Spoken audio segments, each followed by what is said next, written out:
Now, the two of you hadn't worked together before, had you? No. But I hear, Anne, you were very, very excited to work with Matthew. I was excited to work with Matthew, yeah. I mean, who wouldn't be? He's amazing. Yeah.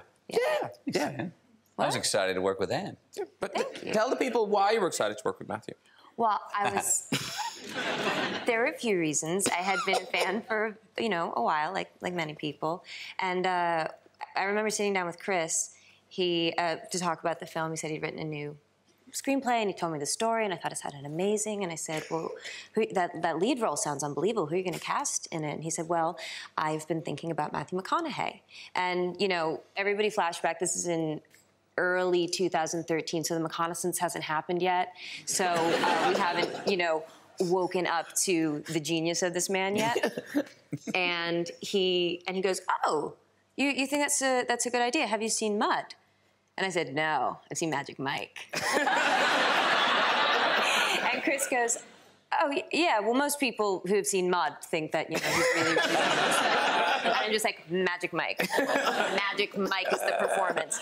And Chris is like, oh, and then he clearly wants to move the conversation along, and I will not shut up. How much I love Matthew in that film. You're so good in that movie. Because yes, it's like it's hot and sexy and you thrust and stuff, but you also, I mean, it's just such an incredible character, and it's so deep, and he's scary, and he's funny, and he's like hot, but he's also so skeevy.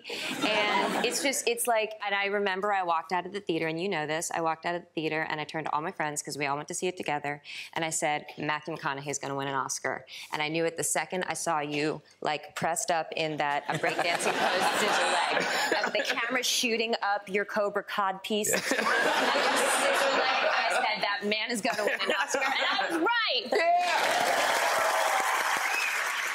Yeah! So when you say kissing scenes with Matthew and Snoop... The greatest period of all time! We're talking about, like, the kind of like a relationship situation, right? Right, which, the three of you. And Snoop Dogg is about 6'6". I mean, I don't know, he's so tall. I have a back injury almost from having, you know, from that scene. And then Matthew is, you know, it's McConaugheissance. It was crazy. It was crazy. McConaugheissance. It's my nickname for him. Did he have a nickname for you? Yeah, he used to call me his little ginger goat. Goat? It says that you said goat. I did say goat. I said goat. Little ginger goat. Goat, yes. Yeah. That was it. You've seen the pig noise, never Right, getting a goat. That's what I come on for, the Thank you for humoring us with that.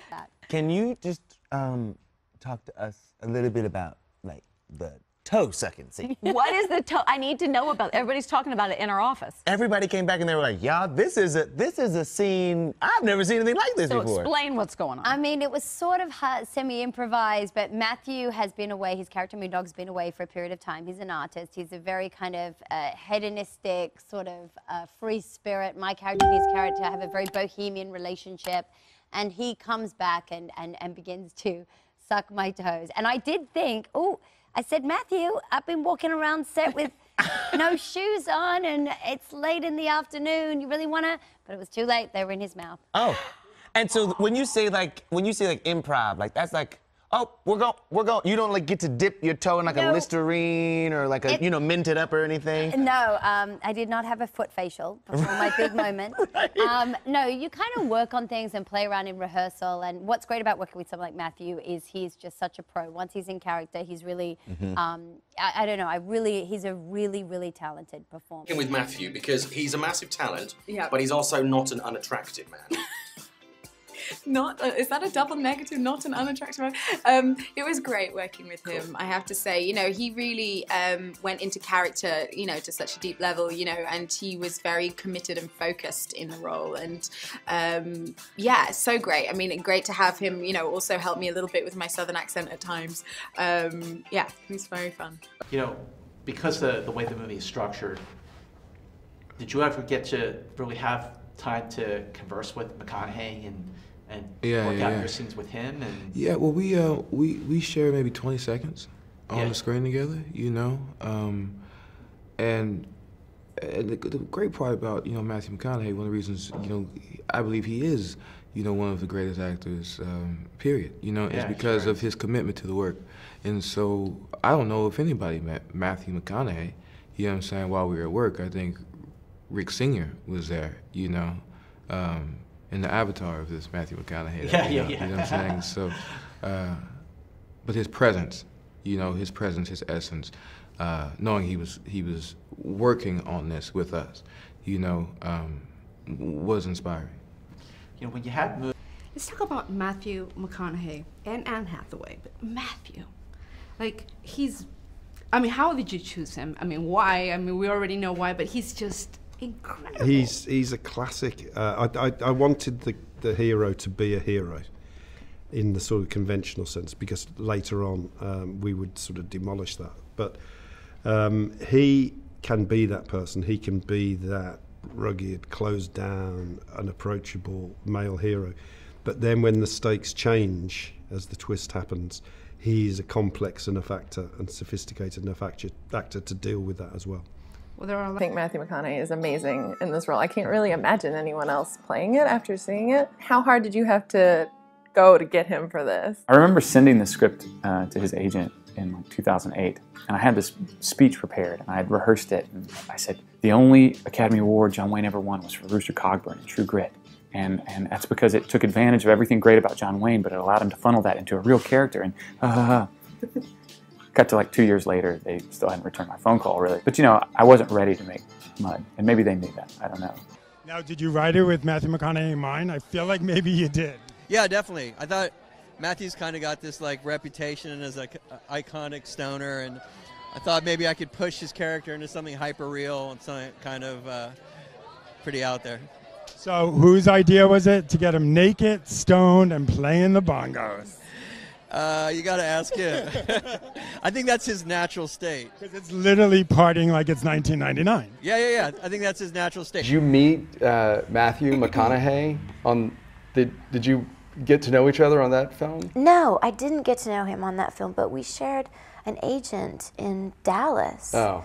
And he told me this, that we shared the same story. The agent had said, you know, there's this really nice guy who lives in Austin, and he goes to UT, and he drives up here all the time for auditions, you know, and you should call him up, and you guys could, you know, you come to the same auditions, all you could, you know.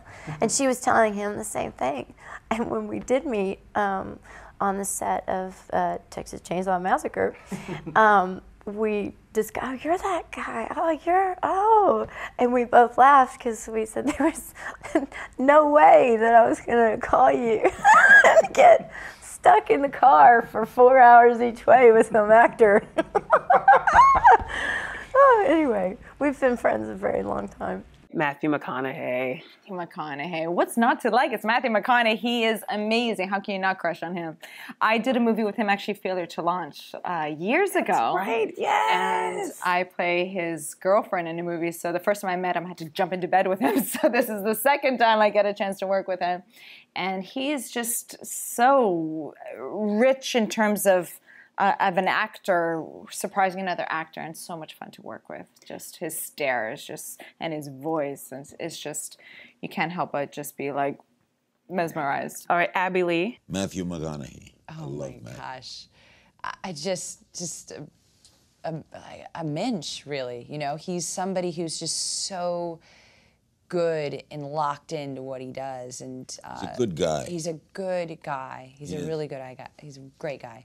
In the book, you have there's this great moment where you're going through this tough time.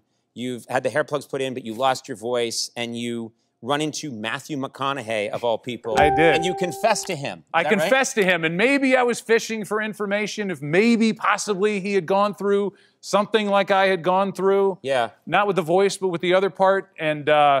I said, so I had this hair surgery, and now I was whispering. I was like, now I can't talk. And he took a minute, and he's like, so what you're saying, buckaroo, is you fixed your video, but you screwed up your audio. It's like, and I bought 3 Lincolns. Yeah. Drove away. And he drove away. Full head of hair. Backwards. What's that? Matthew's aging backwards. It's weird. Yeah, and you know what? He is just such a like a delightfully unusual person. Yes. Do you find yourself becoming part of his orbit? Because it seems like, I've been around him a few times, that everybody just kind of does what he's up to. Absolutely. Totally. Like, all of a sudden, you're with him, and all of a sudden you find yourself kind of like leaning back. You lean back, you talk, you know, you maybe don't enunciate as much, but sometimes you do. You enunciate intentionally. You drink more, you feel a little bit cooler. He's just great. Does he know that you do an impersonation of him? Everybody does an impersonation of him. Yours is very good. It's delicious. Oh, thank you very much. Most people go with all right, you know, but that's kind of that's an entry. That's an entry one. Yeah, that's you know, a starter. We know that that's one. for, That's a starter one. Yes. No, what I just think it's fun when you get to the point where you spend enough time with him, you know how to riff as him. You know, so like, just give me a topic. Okay, let's see. I can't think of any topics. Okay, This is football. what happens. Football. Oh, Yeah. football. Football. I like it. I like the Tennessee Titans. I like the Patriots. God bless America. Before a game, sit down, play a little ball, maybe break a sweat first, have the kids, children, family, intentions. Wow. Intentionality with the football, passing it down the line. It's a great game, great invitation of the world. I feel like I'm in the backseat of a Lincoln right now. Yes, good. Oh, thank God. Wild turkey after the game.